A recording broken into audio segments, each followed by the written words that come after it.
Ils sont 55 sous-lieutenants issus de la 35e promotion ordinaire et 376 de la 18e session spéciale. Parmi eux se trouvent 16 centrafricains. Ils ont tous prêté les serments de loyauté et de fidélité à leurs pays respectifs. Plusieurs temps forts ont marqué cet événement. D'abord, la proclamation des résultats suivis du port des insignes des grades de sous-lieutenant et la prestation du serment de l'officier.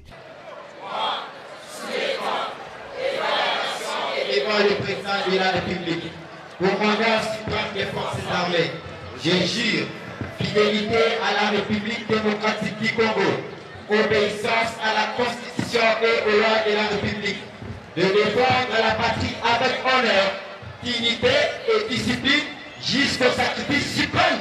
Je prends acte de votre prestation de serment en qualité d'officier des forces armées de la République démocratique du Congo. Mes très sincères félicitations. La prise d'armes marquant la clôture de la session de formation et de l'année académique a été présidée par Jean-Pierre Bemba Gombo, vice-premier ministre, ministre de la Défense nationale et des anciens combattants, en présence du général d'armée Thuo Songesa Christian, chef d'état-major général de FARDC. À cette occasion, Jean-Pierre Bemba a souligné l'importance accordée par les gouvernements à la formation militaire et à la professionnalisation de l'armée. Il les a exhortés à contribuer efficacement à la pacification du pays confronté aux nombreux défis. Avant de m'étendre sur le bien fondé de l'événement de ce jour, il me semble opportun de rappeler que les FARDC sont une armée professionnelle et qu'il en va sans dire que la formation est le premier pilier, qui puisse être celle des officiers. Ne dit-on pas que la grandeur d'une nation dépend de la qualité de ses officiers? C'est donc un moment historique dans la vie d'une armée. C'est un symbolique. La 35e promotion ordinaire et la 18e session spéciale terminent leur formation au moment où la République et son armée sont confrontés à un défi majeur d'insécurité à relever. Oui, le pays fait face à un conflit armé de haute intensité. Contribuer à sa pacification, tel est le défi qui vous attend. Tel est le défi qui nous attend tous.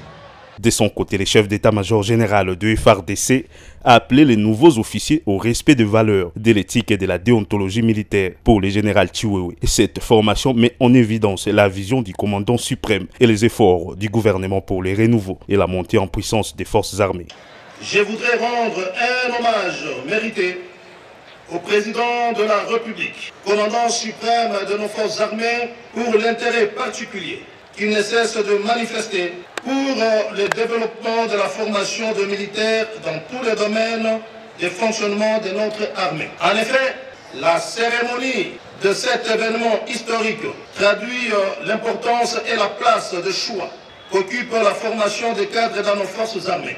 Elle met en évidence la vision politique de son Excellence, Monsieur le Président de la République, qui élève au rang de priorité la formation des futurs cadres et la culture de l'excellence dans les écoles militaires respectives.